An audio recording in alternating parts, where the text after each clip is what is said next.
Clap. Clap, on démarre. Bonjour à toutes et à tous. Ravi de vous rencontrer aujourd'hui pour le financement de l'innovation, entouré d'experts, toujours comme d'habitude. Alors là, le but aujourd'hui, ce sera de partager les bonnes pratiques, de parler de l'innovation et aussi, surtout, l'accès à l'innovation, donc le financement. Le but du webinaire, c'est de donner des bonnes astuces pour pouvoir se faire financer dans ces projets innovants. Alors moi, aujourd'hui, je suis entouré d'experts et je vais vous laisser vous présenter au fur et à mesure. On commence par mesdames. Manon, si tu veux bien te présenter. Avec plaisir. Donc bonjour à tous. Donc je m'appelle Manon Vergne. Je suis actuellement responsable des accélérateurs dans le cadre de Quartier Entrepreneuriat Quartier 2030 et également côté BPI France, donc chez BPI France. Et également du programme French Tech Tremplin, mais plutôt côté incubateur, mais on reviendra dessus. Et j'ai été enchaînement pendant 3 ans chargée d'affaires innovation chez BPI France. Bon palmarès, merci beaucoup Manon. Domitil. Bonjour, je m'appelle Domitil Boudard, je suis présidente de la société By Blues, qui est une entreprise localisée à Strasbourg. Et on conçoit des solutions d'éclairage qui préservent le sommeil et le bien-être. Et je pense avoir l'occasion d'en reparler tout à l'heure. Yes, tout à fait. Merci beaucoup de ta présence, Domitil. Et puis, je vais passer à messieurs. On a Rassim et Mohamed. Rassim, si tu veux bien te présenter. Oui, bien sûr. Bonjour à tous. Je suis Boutelja Rassim, le dirigeant de la société BTD Consulting.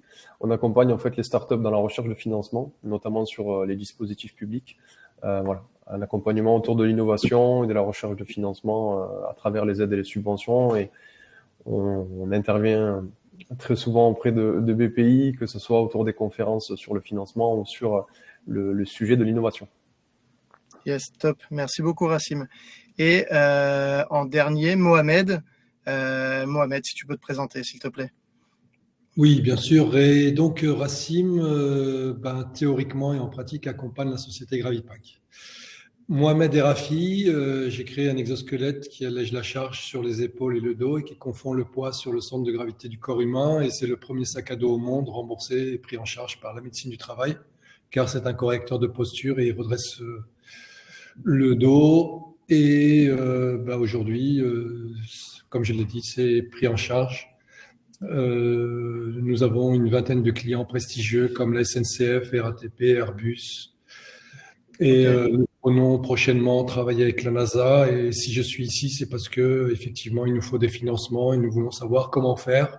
Et donc, je pense que beaucoup de monde derrière leur écran souhaite savoir comment faire pour avoir des financements, pour rencontrer des gens, avoir les personnes en direct et aller très vite pour rester agile. Tout à fait. Bon, merci beaucoup Mohamed. Un très beau programme pour ton projet entrepreneurial. Alors moi, je me suis pas présenté. Je suis Julien Pellier. Je suis responsable du pôle financement au sein de la direction de la création et de l'entrepreneuriat, donc chez BPI France. Et ma direction spécifiquement, elle accompagne tous les créateurs, les porteurs de projets dans la création de leur entreprise. Et spécifiquement, le pôle financement met à disposition des produits financiers pour accompagner justement ces créations d'entreprise.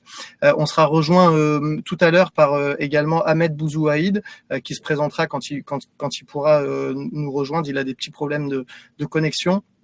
Ahmed Bouzouaïd, il est directeur du programme Entrepreneuriat Quartier 2030 et donc pareil, il a cet œil d'expert qui nous permettra de dégrossir certaines idées reçues ou pas sur le financement de l'innovation et également sur le financement au sein des zones QPV, donc quartier prioritaire politique de la ville. Alors pour débuter cette heure d'échange de Parlons Cash sur le financement de l'innovation, moi j'aimerais d'abord, si vous me le permettez, Manon et Rassim, excusez-moi, la lumière s'éteint. J'aimerais donner la parole donc aux entrepreneurs, à Domitil et à Mohamed. Moi, j'ai une première question, Domitil. Comment est-ce qu'on a défini que ton projet était innovant et comment est-ce qu'on l'a qualifié en tant que projet innovant ? Alors, je vais peut-être expliquer déjà un petit peu le contexte du projet, comme ça aidera à comprendre en quoi en effet il est innovant. À la base de la création de notre entreprise, de ByBlues, en fait, c'est la recherche en neurosciences. Avec mon associé, Daniel Avera, on est toutes les deux docteurs en neurosciences. Et on sait de la recherche scientifique que s'exposer à la lumière pendant la nuit, ça va perturber nos rythmes et ça va entraîner des problèmes de santé. Et quand on est devenu maman, on s'est dit, c'est fou parce que voilà, il y a ce problème qui est bien connu dans la recherche et quand on a un bébé, on est obligé de se réveiller la nuit pour s'en occuper. On s'expose à la lumière. On sait que les nouveaux parents sont une population particulièrement fragile. Ils sont fatigués. On sait qu'il y a des dépressions postpartum aussi qui arrivent malheureusement. Une femme sur 10 est sujette à ce trouble-là et qui peuvent être liées à l'exposition à la lumière. On s'est dit, il faut absolument faire quelque chose pour ces parents. Et c'est là où on a décidé en fait de créer une lampe qui s'appelle ByBlues Baby, qui intègre une technologie qui s'appelle Pure Red, où on est sûr d'avoir une bonne lumière qui va permettre de faire des activités de nuit sans perturber les rythmes et la santé. Voilà, donc ça c'est le projet. Et en quoi on est innovant? On est innovant parce qu'on est toujours en contact avec les derniers résultats de la recherche scientifique. L'idée c'est d'intégrer ces derniers résultats en fait dans des produits qui vont pouvoir être utilisés au quotidien. On est en contact évidemment de par notre passé scientifique avec les laboratoires de recherche, avec le CNRS, mais aussi avec la clinique, l'hôpital psychiatrique et les maternités des hôpitaux de Strasbourg, ce qui nous permet aussi d'être au contact des patients, alors pas directement, mais à travers les médecins qui nous disent voilà quelles sont les problématiques qu'on rencontre, voilà ce dont on a besoin. Et c'est ça qui rend notre solution innovante et qui a fait qu'on a pu développer cette technologie, donc Pure Red, et qui nous a permis aussi de la breveter. Donc c'est ça qui fait l'innovation de ByBlues. D'accord. Alors, on va revenir un peu sur le financement et puis ensuite on donnera la parole à Mohamed pour qu'il nous parle lui de son expérience aussi. En termes de financement, donc là, on comprend que le projet est déjà lancé, il est déjà en ordre de marche. Vous êtes sur une approche industrielle, donc vous commercialisez déjà vos produits, Domitil. Comment est-ce que pas encore? Encore. Ok. Pas encore. Donc là, on est toujours entre la phase de recherche et développement, peut-être pour améliorer le produit, et continuer par ailleurs sur une phase de commercialisation, c'est ça?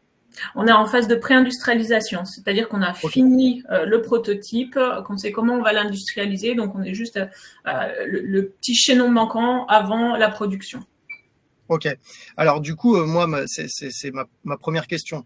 Financièrement, comment ça s'est passé?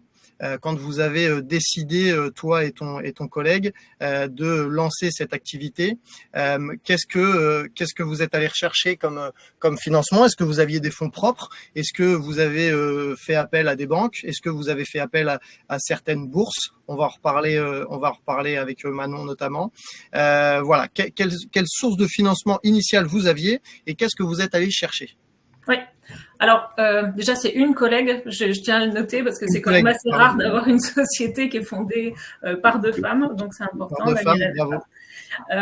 Alors, comment on a fait au niveau financement?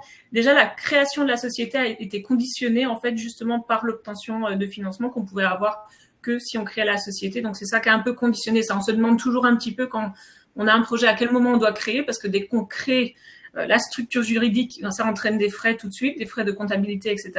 Mais c'est important de dire, en fait, c'est ça qui a conditionné l'obtention des financements. On a commencé avec un capital social initial de 10 000 euros. On a mis 5 000 euros chacune. Donc, ça, je tiens à dire aussi, c'est en fonds propres. Voilà.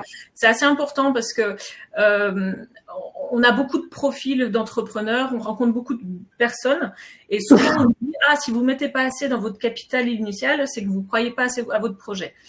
Nous, c'est important de dire que c'était presque toutes nos économies qu'on a mis dedans. Donc, c'est important aussi de valoriser ce qu'on a et de le faire comprendre en fait que c'est pas, enfin, le montant du capital initial n'est pas forcément pour quelqu'un d'extérieur, ça pourrait sembler pas assez, mais pour nous, c'était vraiment tout. Et ça, je pense que les personnes avec qui on a discuté ensuite l'ont bien compris. Donc ça, c'était notre capital initial de 10 000 euros. Et ensuite, on a eu la possibilité via l'incubateur qu'on avait rencontré, donc Semia, Quest for Health dans le Grand Est, qui nous a permis d'accéder à un financement de la région, qui est la bourse start-up de la région, de 30 000 euros. L'avantage de cette bourse, en fait, c'est qu'elle est donnée directement aux porteurs de projets et ça permet, pareil, d'abonder, en fait, le capital initial. Donc, on a un capital de 40 000 euros. Ça, c'était vraiment important de commencer avec un capital assez important. L'incubateur qui vous a, l'organisme qui vous a incubé, vous l'avez trouvé comment? Vous avez été orienté? Comment ça s'est passé?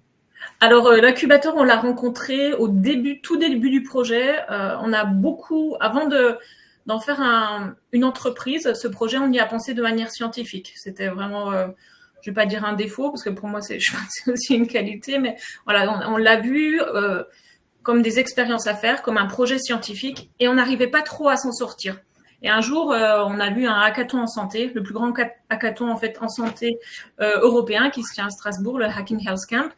Et je me suis dit, on va y aller, on essaie, on propose notre idée comme ça, les mains dans les poches, on a notre idée, on la propose et on voit, soit on nous dit, mais écoutez, votre idée, ça fait 100 fois qu'on l'a entendue, ou alors non, jamais c'est commercialisable, etc. Et on arrête avec ça. Soit on nous dit c'est top et on y va. Et bon, la chance qu'on a eue, c'est qu'on nous a dit que c'était top. Parmi les gens qui nous ont dit que c'était top, il y avait l'incubateur et un des prix qu'on a reçu, en fait, on a reçu 3 prix à ce hackathon, c'était de Semia. Et c'est comme ça, en fait, qu'on a été incubé, commencé l'incubation chez eux, en fait, en pré-incubation. Ok. Voilà. Ok. Et donc, par la suite, après l'incubation?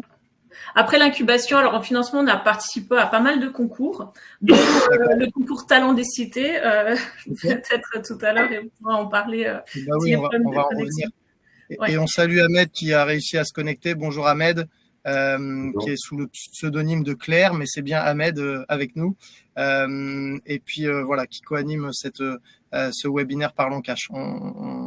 On te donne la parole juste après, Ahmed. Juste, excusez-moi, je vous ai coupé. Si les spectateurs ont des questions, vous avez un petit onglet en bas à droite. Vous avez sondage, questions et chat. Il est préférable de poser vos questions dans l'onglet questions, tout simplement. Ça nous permet de mieux les suivre. On peut voter, sur les questions. Et ensuite, le chat est vraiment destiné sur les échanges en interne. Donc, si vous avez des questions, essayez de passer par l'onglet questions. Excusez-moi pour cette digression. Je te redonne la parole, Domitil. Aucun problème. Bonjour Ahmed. Donc voilà, je disais, on a eu l'occasion de participer à des concours. Dans le concours Talent des cités, c'était un des premiers concours qu'on a remporté au niveau de la région. On était vraiment très très fiers. Ensuite, nos besoins ont augmenté forcément et on a dû demander des financements. On a eu des besoins plus importants en financement et c'est là où on a demandé des subventions. Alors on a demandé Tremplin. D'accord. Et la BFT aussi, à peu près en même temps. On avait les besoins à peu près en même temps. L'acronyme BFT, pour ceux qui ne connaissent pas, Bourse French Tech. On va y revenir avec Manon notamment, qui a une connaissance sur justement ce type de bourse. Ok, d'accord. Donc, ce 2 types de financement. Ouais, il y a eu aussi 2 appels à projets qui sont financés par l'Eurométropole de Strasbourg, donc la ville, qui mettent en avant tous les métiers de la créativité, du numérique. Comme notre lampe est connectée, j'en ai pas parlé, mais elle est connectée. On développe une application. On a pu faire financer ce projet-là aussi. Et notre lampe a été designée par un designer produit. Donc, dans ce cadre-là aussi, on a pu obtenir ces financements d'à peu près 15 000 euros chacun. D'accord. Et de la BPI, on a eu aussi l'aide au premier développement de la start-up. Je crois que c'est le nom officiel, en fait, du financement, 200 000 euros. Et des montants importants pour la recherche et le développement. On sait que les coûts, on va y revenir, mais sur tout ce qu'on qualifie comme projet innovant, il y a beaucoup de frais qui sont à engager, notamment dans la recherche et le développement. C'est un très très gros poste. Il faut pas oublier les autres postes, notamment l'industrialisation, la pré-industrialisation, l'industrialisation, et puis également, je pense que Mohamed pourra en parler, mais aussi l'aspect marketing. Alors on n'est pas là pour parler de marketing, mais c'est aussi un des gros sujets, un des gros postes qu'il faut pouvoir financer quand on a un projet innovant. Mais ok, d'accord. Donc des gros montants assez conséquents pour le lancement de l'activité Domitil. Alors, c'est le fait que ce soit un projet innovant, mais c'est surtout un projet avec un produit. On a du hardware. Et ça, c'est très complexe aussi à développer. Les coûts, on a du mal à les définir, parce que peut-être qu'on y reviendra aussi, mais quelque chose d'important quand on commence le projet, on nous demande, et évidemment, c'est normal, on va demander des financements publics, on va nous demander un prévisionnel financier. En théorie, très bien. En pratique, c'est très compliqué parce que quand on nous demande un prévisionnel financier, ça veut dire on doit savoir nos coûts à l'avance. Connaître nos coûts à l'avance, ça veut dire quel va être notre prix de revient aussi de notre produit sur le long terme, etc. Et le prix de revient, c'est très compliqué à avoir finalement parce que chaque fois qu'on va aller voir un industriel ou alors un partenaire avec lequel on veut travailler, il va nous dire OK, je vois ce que vous voulez, mais déjà pour vous faire une préétude et pour pouvoir vous faire un devis qui va vraiment être censé, il faut que je commence déjà à étudier ça. Et pour étudier, il faut déjà 5 000 € presque d'études. Donc c'est très compliqué dès le début en fait à avoir une très bonne estimation des coûts. Ça c'est quelque chose qui disons que c'est un problème que je pose pour lequel j'ai pas encore la solution, mais auquel on a fait face en fait. C'est que même si en théorie on aimerait pouvoir dire bon bah voilà ce qu'il nous faut, tac tac tac, au niveau de l'électronique, au niveau de la plasturgie, de l'industrialisation, des coûts marketing qui sont très importants, de la commercialisation, etc. En fait, c'est pas possible parce qu'on arrive avec un cahier des charges qui est pas finalisé. Et le cahier des charges il se finalise et il s'optimise à chaque fois qu'on discute avec un nouveau partenaire. Et ça se fait vraiment, c'est un processus qui se fait très, très lentement. Et seulement maintenant qu'on arrive à avoir une bonne vision de nos coûts, finalement.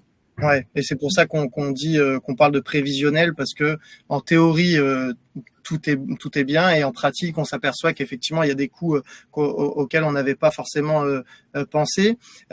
Avant de donner la parole à Mohamed pour lui nous parler de son expérience, je voulais questionner un peu Rassim et Manon. Rassim, est-ce que le profil de Domitil, c'est un des profils que toi tu retrouves dans les projets innovants, dans les porteurs de projets que tu peux accompagner dans la recherche de financement? C'est un profil un peu type aujourd'hui, le profil de Domitil? Alors, ouais, il y a un peu tous les profils, mais c'est vrai que le profil de Domitil, c'est quand même un profil type où on va beaucoup s'axer sur les compétences des porteurs de projets que l'on doit derrière associer avec la recherche de financement. C'est vrai que c'est pas toujours évident au début de se lancer. Il y a toutes ces barrières, toutes ces problématiques à la fois pour arriver à chiffrer son besoin de financement sur les différents postes, mais il y a aussi le coût financier du projet et l'investissement personnel qui peut être mis. L'avantage, c'est qu'il existe pas mal de méthodes aujourd'hui pour augmenter ses fonds propres, pour réfléchir à des moyens, pour faire des leviers entre les dispositifs. C'est vrai que ça, c'est pas évident. Ça demande une prise de hauteur sur le projet. Et c'est là où il faut rapidement, justement, aller voir les incubateurs, aller voir les structures comme BPI, comme les régions et toutes les structures d'accompagnement, qu'elles soient publiques ou privées, pour se faire accompagner sur cette réflexion, pour prendre de la hauteur sur le produit qui doit aboutir derrière à une commercialisation pour en faire un vrai business. Là où souvent c'est pas toujours évident, c'est qu'on a un focus qui est très fort sur le produit et on prend pas assez de recul sur le côté business et on a tendance à réfléchir et à mettre tout son cash finalement dans le développement de la R&D, ce qui parfois ne permet pas d'aboutir à une commercialisation, à une industrialisation.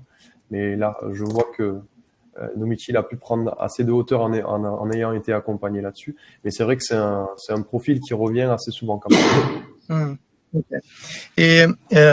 Et du coup, alors on va parler, on va donner la parole à Manon juste après Mohamed, parce que je vois qu'on a déjà des questions dans le chat, et notamment la première question, c'était pouvez-vous préciser les critères d'innovation? Alors c'est des critères qui sont assez larges, et toi Manon, tu pourras nous éclairer là-dessus en tant qu'ancienne chargée d'affaires innovation sur les critères. Qu'est-ce qu'on attend quand on qualifie un projet d'innovant? Mohamed, toi, l'industrialisation est passée, tu commercialises déjà ton produit. Est-ce que tu as connu un petit peu le même parcours que Domitil, ou en quoi il pouvait être, alors je te vois du coup, il était différent. Est-ce que tu peux nous en dire, toi, un peu plus sur ton expérience en tant qu'entrepreneur qui a porté une solution innovante et qui, on l'espère, travaillera bientôt avec la NASA. Ouais. Ben, ouais, Domitil, c'est très intéressant ce qu'elle fait parce que c'est quelque chose de très utile. Donc, il faut aller jusqu'au bout des choses. Et je sais que tu dois galérer parce que c'est très, très difficile. Parce qu'il y a toujours le temps qui joue contre nous. Être un entrepreneur, déjà, qu'est-ce que c'est? Eh ben, c'est monter sur un ring, avoir un bouclier, mettre une cuirassière et puis aller au front. Gravipack, j'ai commencé l'aventure avec 2 sacs à dos, 139 €. J'avais mal aux épaules. Toutes les semaines, j'allais au kiné et je suis ferronnier d'art. Et j'avais mon sac à dos outillage qui me faisait très très mal. Et je me suis dit comment je vais soulager mon dos. J'ai créé l'innovation en 2013, donc ça fait très très longtemps, mais je ne savais pas que ça allait être aussi profitable à l'humanité, on va dire, parce que tout le monde a un sac à dos et le mal de dos, c'est le mal du siècle. Tout le monde aimerait un sac à dos léger. 3 ans plus tard, j'ai rencontré un médecin qui a testé mon sac et il m'a dit « Waouh, c'est quoi ?» Je lui ai dit bah, « Je l'ai fait. » Il m'a dit « Tu peux m'en fabriquer un ?» Et en 2015, bah, j'avais peut-être 20 testeurs, médecins, ergonomes, kinés, qui m'ont dit « Waouh, c'est fabuleux !» J'ai déposé le premier brevet en 2015. D'accord. Donc c'était 3 ans après, 2 ans, 3 ans après le lancement de l'idée, en fait, c'était ça. Ouais, ouais, il n'y avait pas d'entreprise, il n'y avait rien. C'était vraiment voilà, à l'arrache. Ok. 2015, premier brevet, parce que le médecin m'a dit il faut lancer un brevet. On a fait 26 recherches d'antériorité pour savoir si ça existait. Ça nous a coûté à peu près 300 à 400 000 € en fonds propres. J'ai revendu ma voiture, j'ai tout revendu ce que j'avais. J'avais plus que des baskets à 1 € et tout ça. C'est vrai que j'ai fait focus sur mon produit parce que j'y croyais fort et que tout le monde me disait waouh, j'en veux un. Aujourd'hui, nous avons 13 brevets internationaux. Nous avons dépensé un peu plus de 3 millions d'euros en fonds propres. D'accord. Comment j'ai fait en 2019, j'ai eu la chance de rencontrer une star du foot international, Bakary Sagna, qui m'a donné beaucoup d'argent. Il m'a dit, vas-y, je crois en ton projet, lance-le en 5 minutes. Il l'a fait. En 2019, nous avons rencontré un conseiller en propriété intellectuelle. Nous avons rencontré une personne qui devait se charger de... Je vous raconte tout ça parce que c'est très très important pour les entrepreneurs, parce que vous allez voir un petit peu les embûches si vous décortiquez ce que je dis. En 2019, j'ai rencontré une personne qui nous a dit je vais vous soutenir dans les dossiers financiers, et tout cela. Ça a duré 3 mois parce qu'au bout de 3 mois, il s'est avéré que le mec, il parlait que de lui. Il n'en avait rien à foutre de nous. On était une vitrine, une image pour qu'il promouvoie son entreprise. Donc, au bout de 3 mois, on lui a dit bon, c'est bon, tu prends la porte. Ensuite, on a rencontré une autre personne qui nous a dit ouais, c'est super ce que vous faites et tout cela. Je vais vous aider dans vos dossiers de financement, dans vos concours, dans vos appels à projets. Ça, c'était en 2020. Pareil, donc ça nous a fait perdre beaucoup de temps parce que le temps, c'est de l'argent. Et on était en plein marathon.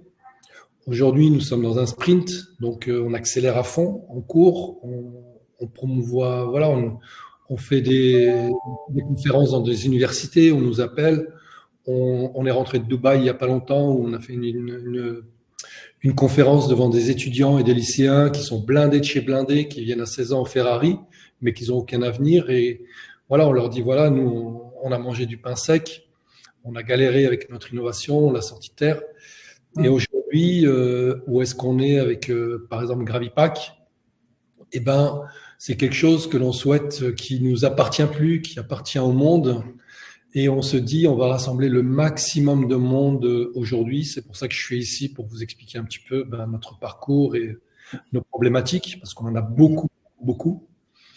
Notre problématique, elle est humaine, elle n'est pas produit. Notre produit, il intéresse tout le monde. Tout le monde le veut, Decathlon, les grands groupes, Nature et Découverte. Notre problématique, elle est humaine. On rencontre beaucoup de gens qui savent tout faire, ou alors que dès qu'on leur dit quelque chose, ils le prennent mal.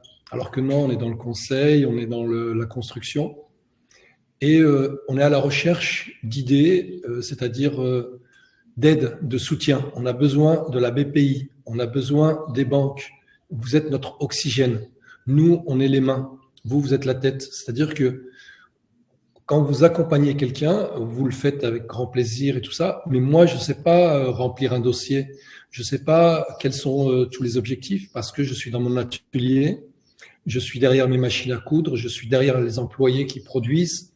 On court le monde entier à travers nos usines et on fabrique des prototypes. Voilà, donc aujourd'hui. Donc la problématique humaine, c'est ça, c'est l'importance des rencontres que tu l'as dit, on le voit dans ton parcours, entre parfois un parcours où tu rencontres une personne qui investit en toi, notamment Bakary Sagna, donc qui avait des fonds à investir, et puis à contrario, tu as pu rencontrer des personnes qui malheureusement n'étaient pas dans la même dynamique ou optique que toi pour t'accompagner et t'aider dans le financement, et là ça a pu te freiner. Donc moi, ce que je retiens un peu dans ton expérience et dans ce que tu nous expliques, c'est que c'est l'importance des rencontres au final, et donc du coup des contacts que tu vas pouvoir avoir pour t'aider à avancer dans ton projet innovant. C'est ça un peu ce que tu nous dis.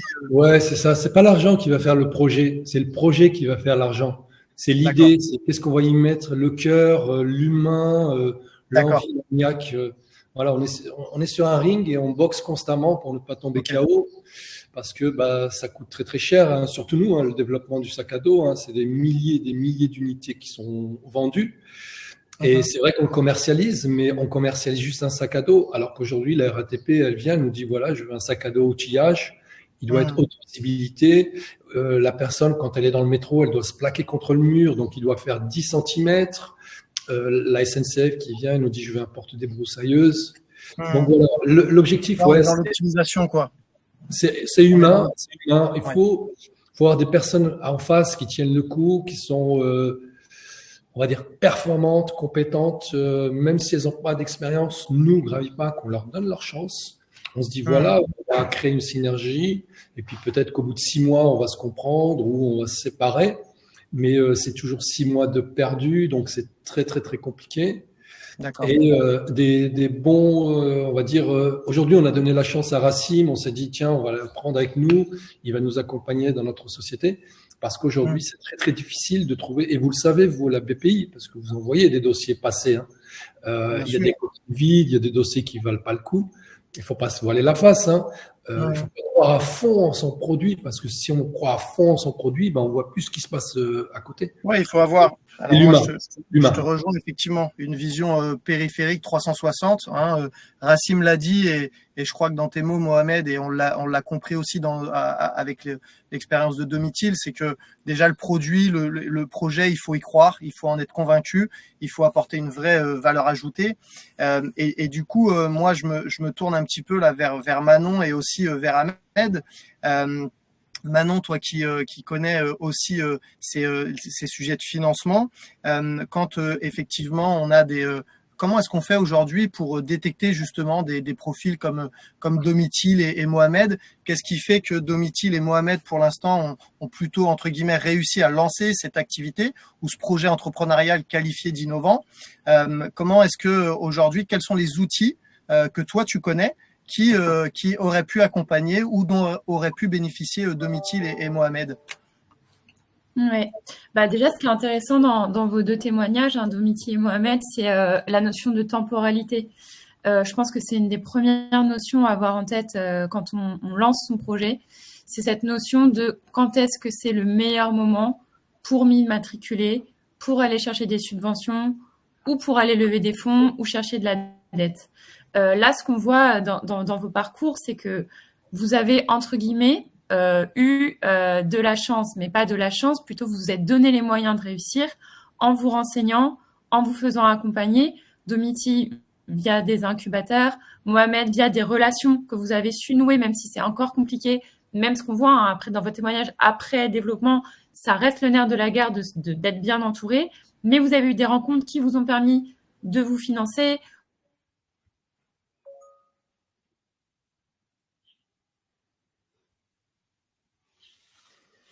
Coucou, t'es plus là? J'entends plus rien non plus. C'est moi ou j'ai été tout le monde a été Non, déconnecté? moi, j'ai perdu la connexion également. Il y a eu un petit bug d'une minute à peu près. Ok, je me suis dit c'est peut-être que moi, mais du coup ça c'est quelque chose de très important, cette notion de temporalité. En gros, il faut bien distinguer quand on a une idée qui est juste une idée ou quand on commence à vraiment maturer son projet. L'immatriculation, déjà, c'est très important. Ce qu'il faut savoir, c'est que dans le parcours de Domitille et de Mohamed, qui ne sont pas les mêmes, ce qu'on a pu entendre, il y a quand même une notion importante, c'est qu'il faut capitaliser la société. Et donc, capitaliser la société, ça veut dire la créer. Parce que tout produit bancaire ou subvention qui va être demandé à un moment ou à un autre va demander une immatriculation de la société. C'est ce qu'a dit Domitille. C'est important, il faut être immatriculé en général pour avoir des subventions ou des prêts d'honneur ou ce genre de produit. Donc déjà, cette immatriculation-là, il faut l'avoir en tête parce que le moment de l'immatriculation, elle détermine aussi un âge de la société. Et certaines subventions, notamment des subventions au démarrage, que beaucoup vont chercher, dépendent beaucoup de l'âge de votre société. Et donc, notamment, par exemple, on prend la bourse French Tech, dont tu as pu bénéficier de Domitille. Sur certains territoires, il faut avoir moins d'1 an d'existence.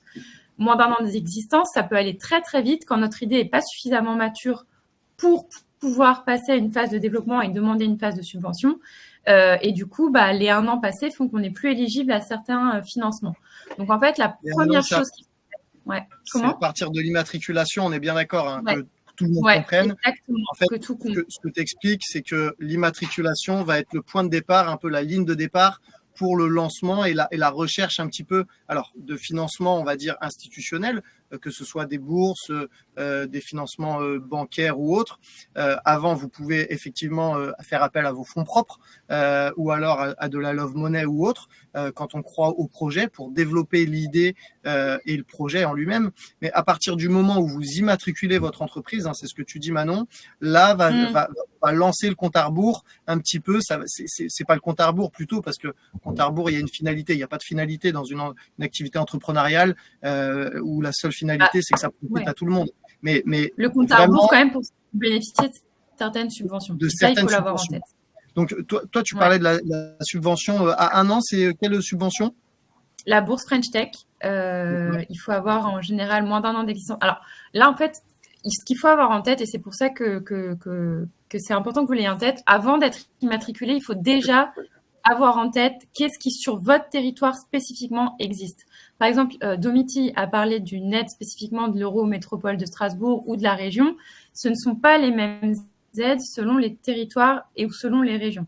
Et ça, déjà, c'est quelque chose qu'il faut avoir en tête. C'est pas parce que quelqu'un vous a parlé d'une aide sur tel territoire qu'elle va exister sur un autre territoire. Et les aides, de manière générale, sont liées à votre territoire d'immatriculation. Par exemple, BPI France, chaque antenne de BPI France a son panel de produits. Certains sont recoupés et sont au niveau national, mais chaque chargé d'affaires qui va vous suivre va regarder votre territoire d'immatriculation et les panels de produits financiers qui vont s'offrir à vous dépendront de votre localisation. Du coup, il y a cette question de temporalité et aussi de localisation parce qu'on n'a pas accès aux mêmes aides selon les territoires. Et ça, il faut l'avoir en tête également. C'est hyper important. Et donc, dans une logique d'aller chercher ou de se développer au tout début de la création, il faut se mettre en relation avec, pour BPI ou d'autres banques d'ailleurs, avec les chargés d'affaires de votre territoire. Vous pouvez les contacter même avant d'être immatriculé pour juste faire un appel. Ça peut être 15 minutes d'échange pour qu'ils vous aiguillent. Ça, c'est la première chose qu'il faut faire en fait. Pour moi, la première chose quand on a une idée innovante, c'est de se mettre en relation avec les chargés d'affaires de votre territoire qui vont pouvoir vous dire, en termes de temporalité, quel est le meilleur moment pour aller chercher telle ou telle subvention selon votre stade d'avancement. Et toi, alors on va après donner la parole à Ahmed parce que Domitille a parlé de talent des cités et donc Ahmed en est aussi un fin représentant. Il va nous expliquer un petit peu en quoi consiste cette bourse, talent des cités.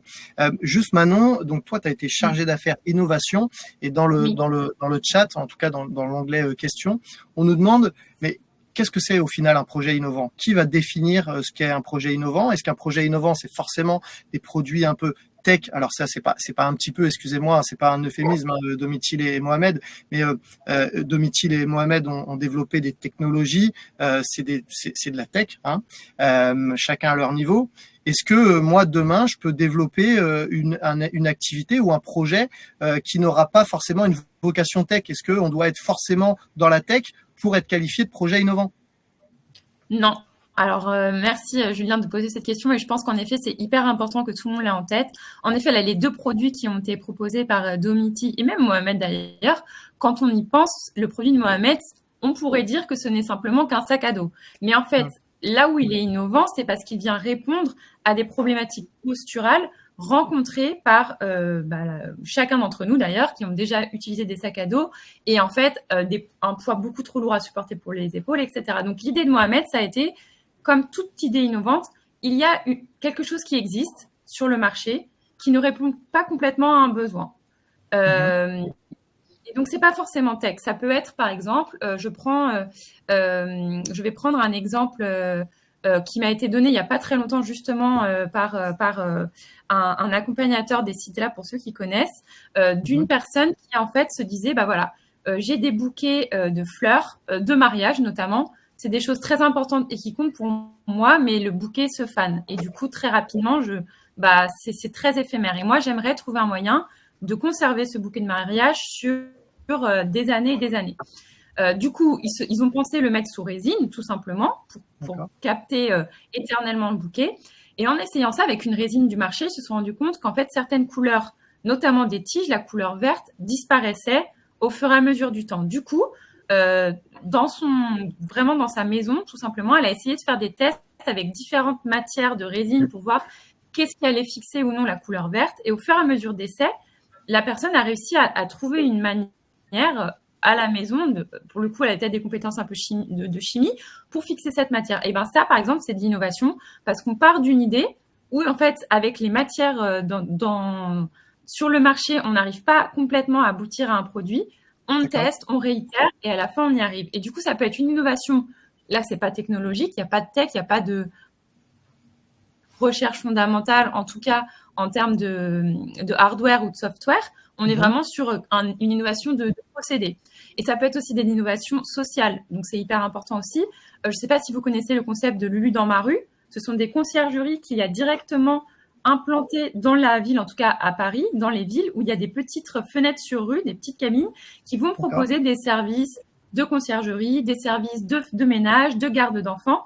Et bien ça, c'est une innovation de service parce que pendant très longtemps, ça a été difficile d'accéder à tous ces services dans un même endroit pour tous les habitants d'une ville. Eux aussi ont été subventionnés, par exemple, par BPI France. Et ça, c'est encore une innovation. Du coup, l'innovation, il ne faut pas se dire que ce qui sort d'un laboratoire de recherche, c'est globalement quelque chose qui répond à un besoin qui n'a pas encore été adressé.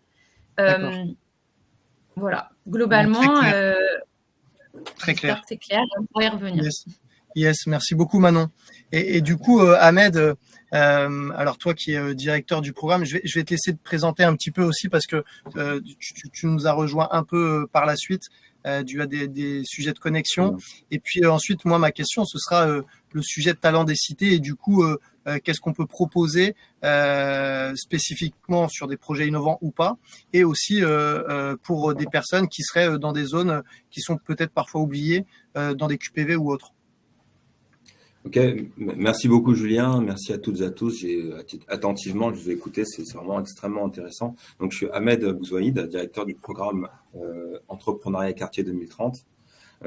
Par rapport à ce qui a été dit, ce que je trouve qui est extrêmement intéressant, c'est que on a deux profils et deux parcours qui sont finalement qui sont presque opposés dans le sens où j'ai eu l'impression dans la démarche de Domitil, tu viens plutôt de la science, de l'expertise qui t'a permis de développer le volet tech.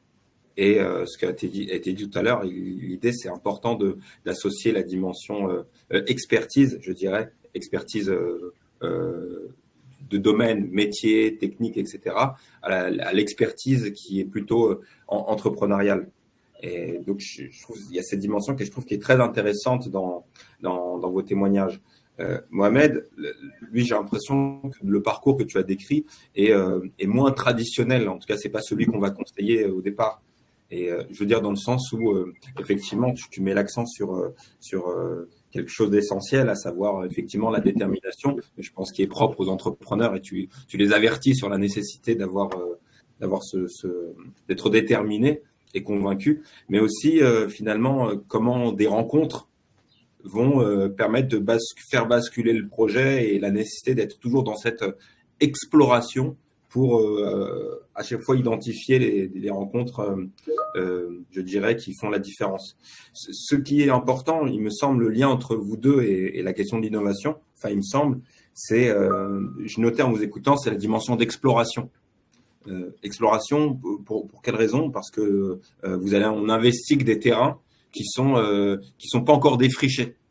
Et à toutes les étapes, vous allez devoir convaincre de l'intérêt du produit, de l'intérêt de l'existence d'un marché et finalement de l'intérêt à ce qu'on vous accompagne dans cette aventure, que ça soit au niveau, je dirais, financier, mais aussi en matière d'expertise. Domitil, tu as bien insisté sur la nécessité dans cette exploration, comme l'a rappelé Manon, d'essayer d'identifier les leviers financiers qui vont pouvoir intervenir et vous aider à développer. Et Mohamed, tu as aussi insisté sur comment finalement à chaque étape de la maturation du projet, ces leviers ne sont pas les mêmes. Donc on a parlé de subventions, on a parlé de financement de partenaires, où là c'est plutôt du dilutif, où on va céder des parts et je dirais permettre d'accompagner, d'amener encore plus loin l'aventure. Et cette idée d'exploration aussi, vous l'avez très bien dit, sur la nécessité de chiffrer un projet dont on ne sait pas véritablement tous les contours. Et je pense que c'est tous ces éléments-là, ça traduit l'enjeu d'innovation. Ça dit une chose, je pense qu'il faut retenir, ça me permet de faire le lien avec Talent des Cités, c'est qu'il y a une myriade, une pluralité, une grande diversité de projets et de profils entrepreneuriaux, et il est extrêmement difficile de dire, et personne, et je pense qu'aucun d'entre nous dirait, voilà, c'est ça la bonne façon de faire. Parce qu'on voit bien que vous avez deux façons qui sont, je ne vais pas dire diamétralement opposées, mais presque, et finalement, vous êtes parvenu à avancer. S'il y a une chose qu'il faut retenir, et ça fait le lien avec Talent des Cités, c'est oui, il y a des acteurs et des partenaires qui sont là pour vous aider. Talent des Cités, c'est un concours qui aide prioritairement même les entrepreneurs issus des territoires prioritaires de la politique de la ville, des quartiers, qui va accorder une subvention. Mais on pense que le financement, c'est pas forcément l'alpha et l'oméga, parce qu'on peut être financé et donc avoir du carburant pour avancer. Mais si la vision est mal, je dirais, est mal définie, ben on ira juste plus loin dans la mauvaise direction. Pire encore, on ira plutôt plus vite droit dans le mur. Mais donc, l'idée, c'est aussi d'avoir de l'expertise. Tu l'as très bien dit, Domitil, en départ. Tu dis, effectivement, le fait d'être incubé, parfois, et peut-être nous pourrons nous le dire, Manon, ça peut être aussi un levier pour aller chercher des fonds. Et parce qu'on va regarder, finalement, qui vous accompagne, qui sont les experts qui vous entourent. Mohamed, aussi, le fait qu'à un moment, tu vas avoir des partenaires de renom, ça contribue très légèrement, favorablement à la crédibilité du projet et à la capacité de convaincre, de conviction autour de toi. On va dire, bah, si lui a fait confiance, et ben du coup, on va lui faire confiance. Et c'est un peu aussi ça la démarche de Talent des Cités, c'est-à-dire accorder un financement, une subvention, qu'on accorde à des entrepreneurs qui sont accompagnés, parce que pour nous, c'est important. On sait très bien que le fait d'être accompagné, donc ça veut dire entouré, finalement, c'est des gages de réussite. Parce que tout à l'heure, j'aime bien la métaphore de la boxe, Mohamed. Moi, je suis boxeur et je l'enseigne depuis 20 ans maintenant. Un boxeur, il peut sembler être seul sur le ring, mais en réalité, il y a un staff et il est préparé. Et en fait, ce qui fait la différence, c'est cet accompagnement, regard, cette prise de hauteur par rapport au boxeur qui est dans son combat. À un moment, il faut aussi quelqu'un qui soit en dehors du ring et qui lui dise là, tu fais fausse route, ou plutôt fais évoluer ta stratégie. Donc, Talent des Cités va vous proposer ça, du financement, va vous proposer d'entrer dans de l'expertise, de vous faire accompagner, va vous aider à vous mettre en lumière, parce que Domitil, comme Mohamed, je pense que vous savez l'importance aussi à qu'un moment de faire savoir votre savoir-faire. Donc, c'est un peu ça, le Talent des Cités, c'est mettre un coup de projecteur sur votre expertise, sur votre entreprise. Et également, je pense, ce qui fait, on essaie de faire en sorte que ce concours-là est aussi un gage de reconnaissance et de qualité par rapport à vos projets. Une fois qu'on a dit tout ça, et vous l'avez dit, je m'arrêterai là, votre aventure, elle n'est pas simple, parce qu'effectivement, il faut des fonds propres, parce qu'effectivement, il faut des partenaires qui vous aident, parce qu'effectivement, il ne faut pas s'essouffler alors que c'est un travail de long cours, comme l'a dit Manon. Il faut se projeter sur les longs termes. Et donc, c'est pour cette raison que tous ceux qui nous écoutent, ils sont vraiment à l'endroit où il faut être s'ils veulent désirer innover et entreprendre, parce qu'il faut justement être continuellement, je dirais, aller chercher de l'information et se connecter à ceux qui savent, quoi. Yes. Alors, merci pour tes lumières là-dessus, Ahmed. Pour ceux qui nous écoutent, j'aimerais dire merci à Ahmed. Il est très, très important de s'inscrire au Talent des Cités. Très, très, très important. Pourquoi? Même si vous avez juste une petite idée, faites-le. Parce que toutes les actions du monde valent mieux que on va dire des imprévus ou ne pas croire en soi. Foncez. Ahmed, en 2022, nous avons gagné le Talent des Cités régional, le Talent des Cités national grâce à toi, ton équipe, la BPI. Et cette visibilité nous a ouvert énormément de portes, mais un truc de malade mental. Okay. Aujourd'hui, on travaille avec des grands groupes, tu l'as dit, EDF et tout cela. Nous travaillons avec des gros cabinets d'avocats dans le financement, dans les levées de fonds. Nous travaillons avec BT Consulting Racim. Nous travaillons avec des experts comptables et nous sommes en train d'agrandir notre réseau. Et tout ça, c'est grâce à vous. Grâce à toi, Ahmed, quand tu as voté, tu es monté sur le podium avec moi. Je m'en rappelle, j'ai pleuré. Ce jour-là, j'avais des larmes. Je me dis, et aujourd'hui, ça nous a ouvert plein de portes. Donc, ce que je peux dire, c'est vraiment faites confiance à vos conseillers face à vous de la BPI. Faites toujours attention à qui vous rencontrez, soyez vigilants parce que les banques, nous, Gravipack, elles nous ont fait perdre des années, mais à chaque fois qu'on a rencontré BPI ou qu'on a fait quelque chose avec BPI, ils nous ont fait des vidéos, ils nous ont mis sur les réseaux sociaux, mais c'est un truc de malade mental. Donc, je dirais à tous les entrepreneurs, je suis désolé, je t'ai coupé, Julien, mais il fallait que je rebondisse. Pas du tout, c'est important. C'est important, ça. C'est très important ce que tu dis là, d'autant plus que en fait là, ce qu'on constate, c'est qu'il y a beaucoup de dirigeants d'entreprises là qui sont présents pour ce webinaire et ils sont aussi en phase de développement R&D, commercialisation. Ils nous ont aussi posé la question, est-ce que sur les sujets, sur les projets innovants, est-ce que tel projet peut être innovant? Comment est-ce que BPI pourrait travailler avec nous ou pas, accepter ou pas ce projet? Je crois que Manon, elle l'a dit tout à l'heure.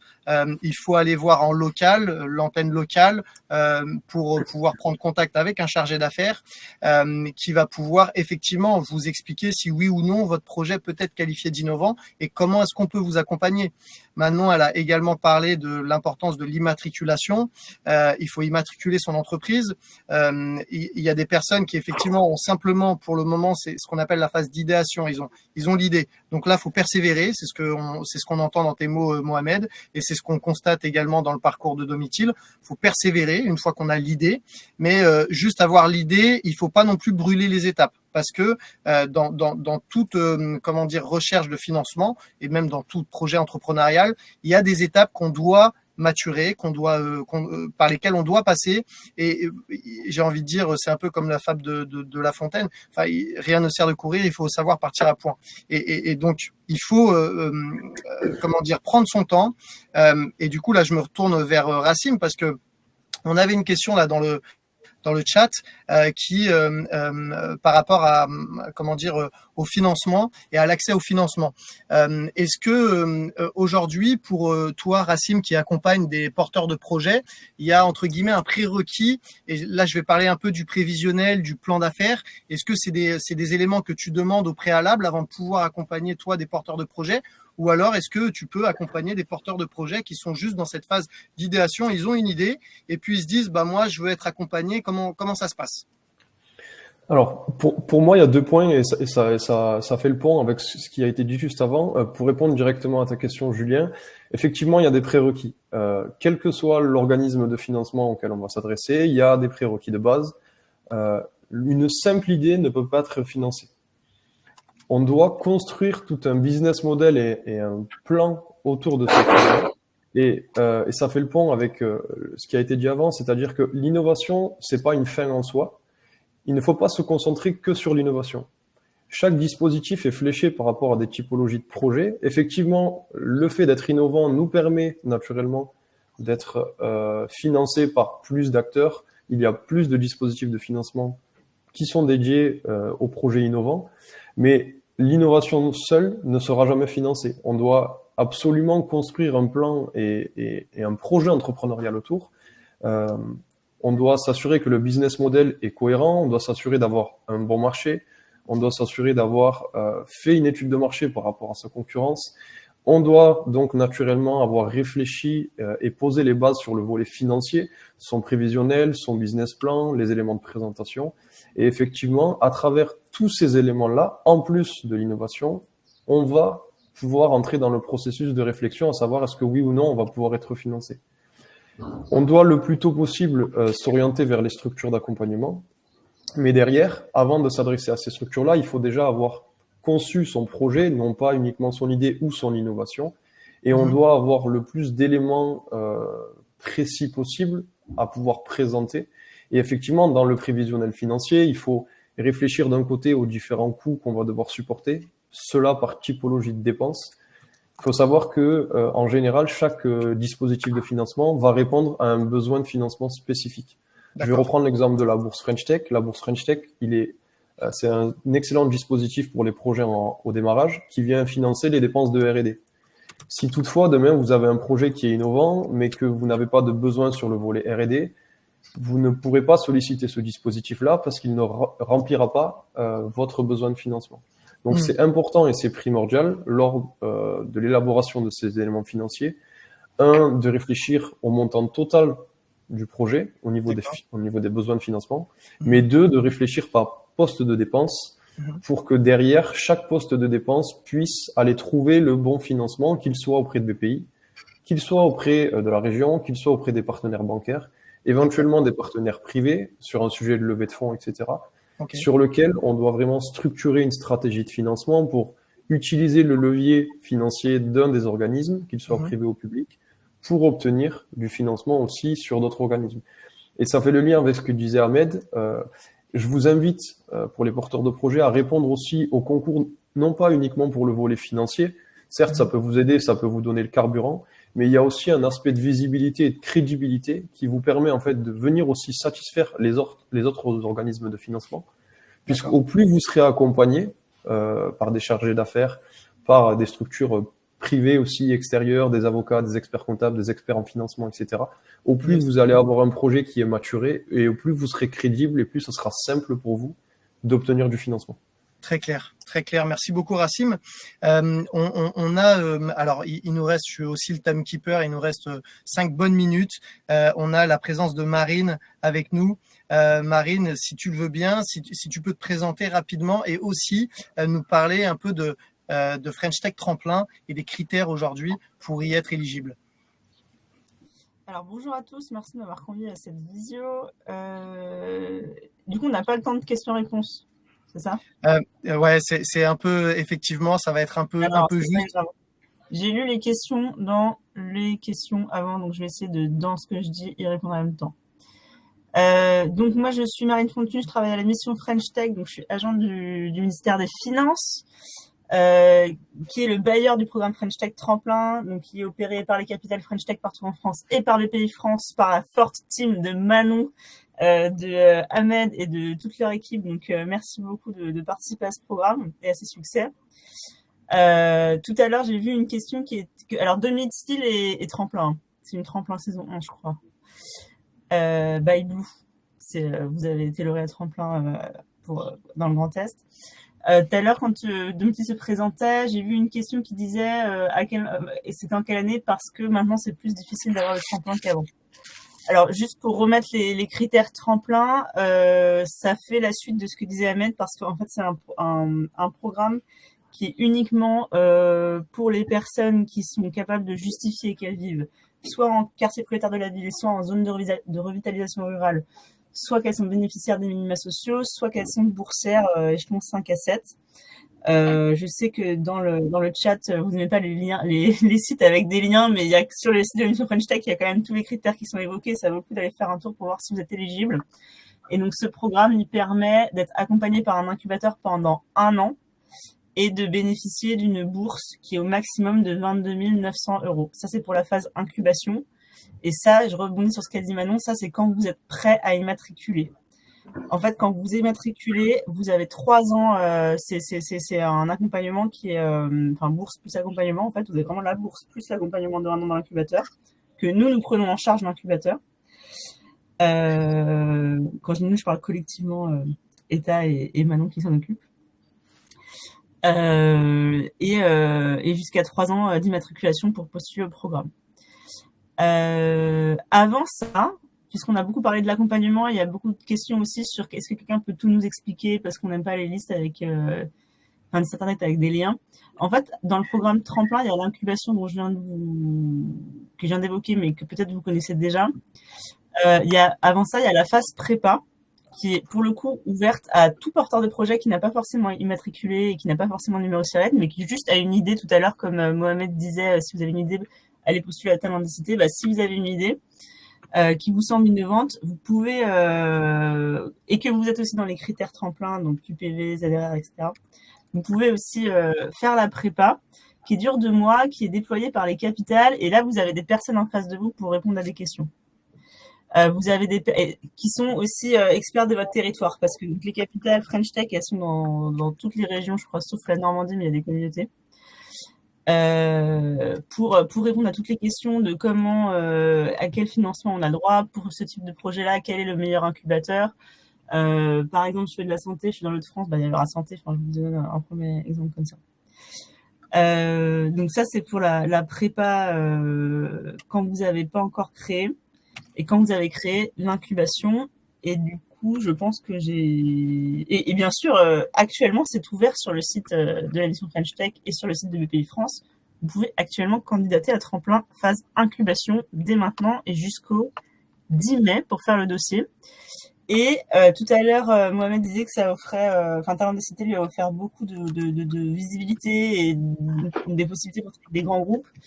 Je dois dire que parmi les tremplins, on a plusieurs. Aujourd'hui, les stades de tremplin, c'est saison 1, il y a 67% des tremplins qui sont encore en activité. Donc, ils ont 5 ans à peu près. Et saison 2, ils ont 3 ans, il y en a 87% qui sont encore en activité. Okay. On a quand même des bonnes métriques, mais c'est vrai que c'est plus difficile d'avoir maintenant tremplin parce que à l'époque de 2000, on n'obligeait pas forcément d'avoir le numéro SIRET. Maintenant, il faut avoir créé. Vous pouvez plus être candidat si vous n'avez pas créé votre société, si vous n'avez pas le numéro SIRET. Donc c'est vrai que c'est un peu plus. On prend un stade un tout petit peu plus avancé que ce qu'on prenait avant. D'où l'importance de l'immatriculation dont parlait Manon tout à l'heure. Est-ce que je fais un peu le timekeeper, je suis vraiment navré parce que c'est vrai que ton intervention, Marine, était du coup très réduite. Peut-être, j'aimerais juste redonner à chacune et chacun la parole juste avant de pouvoir conclure ce webinaire pour que vous puissiez nous dire, vous, qu'est-ce que vous feriez si demain il fallait repasser par là ou s'il fallait accompagner un projet innovant. Le mot de la fin un peu pour chacune et chacun, quel serait-il? Du coup, je te redonne la parole, Marine.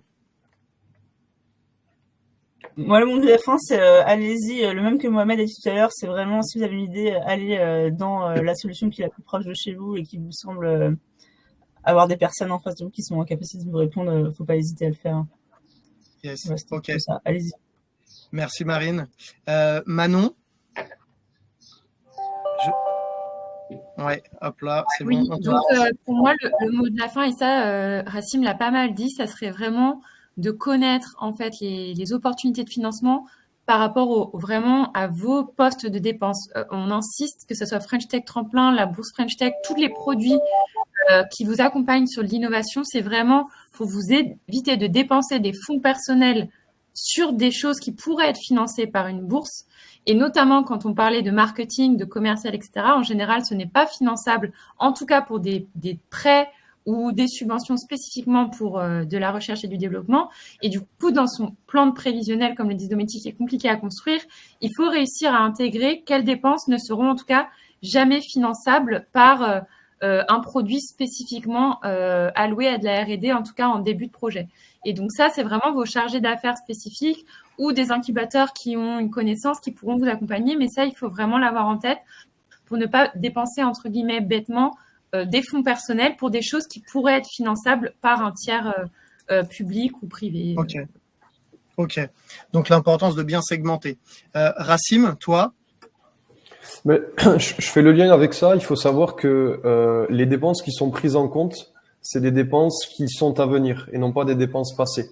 Donc, c'est vraiment important de réfléchir en amont le plus tôt possible et déposer les bons dossiers par rapport aux bons postes de financement et aux besoins pour éviter de cramer ses fonds perso et d'arriver en fait avec 1, 2, 3 ans d'existence une fois qu'on a plus d'argent et d'aller solliciter à ce moment-là les organismes de financement. Donc, il faut vraiment y aller dans le système inverse, commencer à s'instruire et à échanger avec les chargés d'affaires, quels qu'ils soient, pour se renseigner sur les dispositifs avant même éventuellement de créer la société, parce que comme on l'a dit, une fois que la société est créée, là il faut vite actionner et parfois c'est trop tard. Ok, très bien. Merci beaucoup Racim. Domitil, qu'est-ce que tu aimerais dire à nos auditeurs ? Moi, je dirais quelque chose qui rejoint un peu ce qui a été dit aussi, mais en effet, quand on a besoin de financement non dilutif, comme là on parle de subvention, c'est de savoir segmenter son projet, de pas se dire qu'en fait on va financer le développement d'une entreprise, mais on va financer un pan d'une entreprise, vraiment, de savoir dire là c'est mon app qui va être développée avec ce financement-là, là c'est mon hardware qui va être développé avec ça, etc. Et ça c'est un peu compliqué à faire au début, parce qu'on a tendance à se dire, mais on veut de l'argent pour travailler. Oui, mais il faut arriver à justement faire ce travail. Et une deuxième chose, arriver à faire un travail d'introspection un petit peu pour se dire, qu'est-ce que je suis capable de faire et où est-ce que j'ai besoin d'aide. Donc, par exemple, demander des financements, c'est les connaître. Donc, Racim l'a très, très bien dit, quelles sont les opportunités, mais aussi savoir écrire. Et c'est pas quelque chose qu'à la portée de tous les entrepreneurs. Il y a beaucoup d'amis entrepreneurs qui me disent, mais les dossiers, moi, j'en peux plus. Alors, moi, j'ai vécu 10 ans dans les dossiers, donc c'est pas trop un problème. Mais ce qui peut être compliqué, c'est de savoir, par contre, avoir les bons devis. Donc ça, aller profiter de ce moment-là pour aller chercher des devis, de discuter avec des prestataires, ça c'est quelque chose qui nous a été très très précieux aussi. Au début on se dit mais ça nous prend du temps. C'est quelque chose de très important de challenger chaque prestataire avec lequel on va travailler et pour avoir aussi encore une fois un prévisionnel qui soit le plus juste possible. Voilà. Ok, donc ça rejoint effectivement ce que dit Manon et Racim. Mohamed, toi de ton côté, qu'est-ce que tu aimerais dire aux auditeurs qui demain veulent lancer leur projet innovant ou qui sont déjà peut-être dans cette phase de recherche et de développement? Ça va être très court. Je dirais tout d'abord, je vous remercie. Je vous remercie. Je vous remercie. Je dirais qu'il faut beaucoup d'écoute. Je dirais qu'il faut beaucoup d'audace. Car lorsque j'ai lancé mon aventure, tout le monde me disait « mais c'est nul, tu n'y arriveras pas ». Aujourd'hui, nous nous asseyons à la table des plus grandes personnalités qui gèrent des sociétés monstrueuses et qui nous invitent juste pour boire le café, nous demander mais comment vous avez fait. Aujourd'hui, je leur dirais inscrivez-vous à tous les concours que vous pouvez voir, même si vous pensez que ça ne vous apportera rien. On ne sait jamais, c'est peut-être un bout de ficelle qui va vous construire une corde. Je dirais inscrivez-vous au Talent des Cités, c'est très important car grâce à vous, la BPI, nous n'étions pas visibles, nous étions une fourmi. Nous, aujourd'hui, nous sommes un éléphant parce que Gravipack est considéré tel une semelle orthopédique comme correcteur de posture. Il est remboursé par la médecine du travail dans les aménagements de poste. Nous n'arrivons même plus à ouvrir nos boîtes mail parce que nous recevons entre 200 et 300 mails par jour par des demandes de devis de médecins, d'ergonomes, de cadres emploi, de la CARSAT. Nos produits sont dans les showrooms des assurances maladie et ils sont prescrits par les médecins de l'assurance maladie parce que il y a moins d'accidents de travail, moins d'arrêts maladie parce que les personnes restent droites, ça corrige la posture.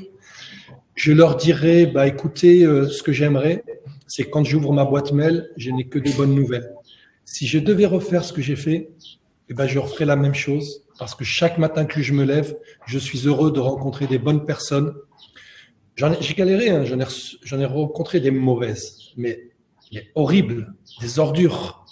Et des gens qui se disaient, c'est moi l'inventeur, alors qu'ils sont juste là pour nous remplir des dossiers ou quoi que ce soit.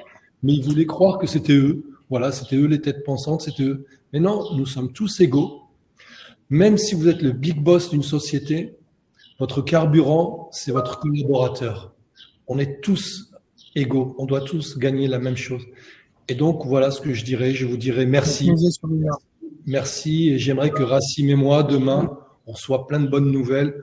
On se dit, tiens, il y a des chargés d'affaires de la BPI qui vont nous contacter, il y a des financiers, tout ça, qui veulent nous dire, voilà, on veut vous aider, parce que tous nos produits, on veut les fabriquer avec des bouteilles en plastique et on veut employer des personnes en situation de handicap trisomique et non-voyantes, parce que la fragilité n'empêche pas la performance. Et pour faire ça, il faut pas un radis, il faut beaucoup de flousse. Effectivement, et c'est un beau projet. Bravo pour aussi cet impact social et sociétal hein, de ton projet, Mohamed. Ahmed, de ton côté, par quoi toi tu souhaiterais conclure ce webinaire sur l'accès et le financement de l'innovation? Aujourd'hui, je pense de plus en plus, pour aller chercher des sous, il faut aussi démontrer qu'on est concret.